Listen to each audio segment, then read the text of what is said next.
Hi, my name is Wendy Herker, and this is my discussion, last discussion for Module 6. And I'm going to discuss the readings that we had in this particular chapter in video form.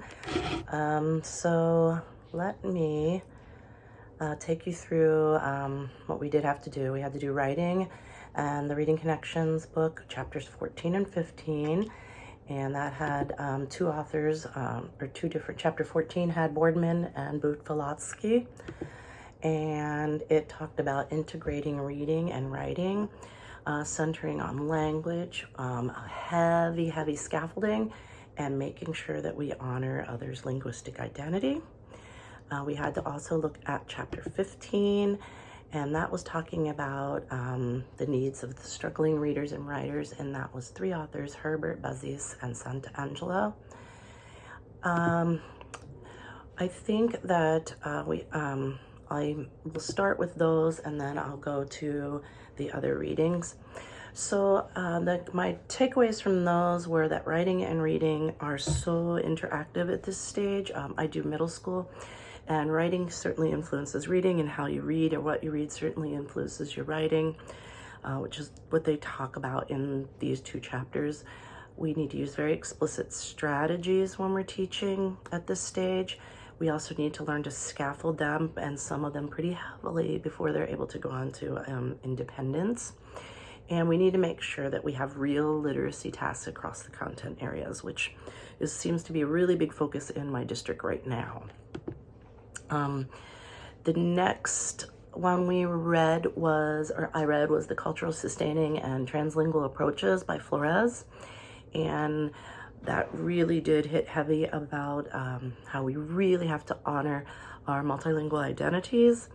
And I think the hard thing about that was when I first started teaching 20 some years ago, it was really important to, especially ASL, that we didn't let them speak their own language in our classroom. You had to ask for every single thing in English, and if they didn't, it was almost like students were kind of ignored.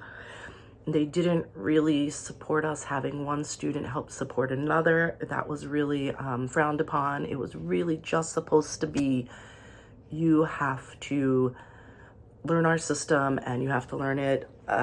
It was very rote. We had to learn the grammar first, and then we'd read a text, which obviously certain people would certainly struggle. But instead of really fixing it up or scaffolding, you just kind of went on, and it was in the hopes that they'd get it eventually. Obviously, this has done like a 180.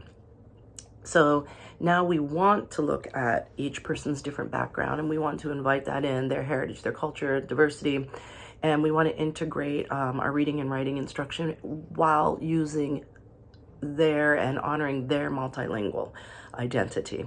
So it does present some problems in a differentiated instruction classroom, but it absolutely can be done.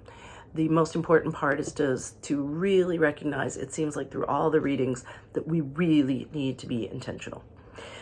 We really need to make sure everything is integrated. We have to provide them with every intervention, and there needs to be very explicit instruction. And I'm not talking about for the babies when you go through phonemes, morphemes, and graphemes. I'm talking about into middle school, which I'm seeing now, and well into high school, which I have taught. They really need, and especially in the multilingual, as he talks about, is they really do need to make sure that we're teaching text structure. We need to help them not just read, they need to also be writing. And that, again, it sometimes does lead to an issue when you have such a full classroom. But the next one was Being Human in the Age of Generative AI, which I found by far the most fascinating, because I think what I thought is that AI comes along, here come these lucky kids, they're just going to be able to use it for everything. They're not really going to have a writing identity, and I've really found out through this article that they are actually afraid of that. It's not just us or we as teachers, it's the students. So they're worried also that although this is coming, certainly I would think helps them, it eases them, especially through grammar, etc. They're worried too about losing their voices. And The last one was encouraging family literature, and I love that one because we just did it at my school. It is a district policy now that all schools have one family night, and we include every teacher, every student that we can, and all the families. So last year we did Under the Stars. This year we did Fall Into a Good Book for fall.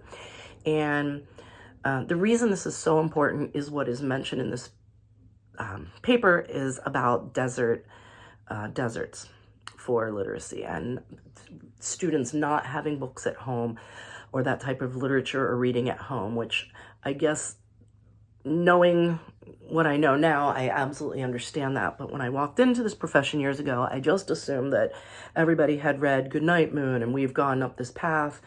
And by the time they got to middle school, they had already had certain things under their belts, and that is not true.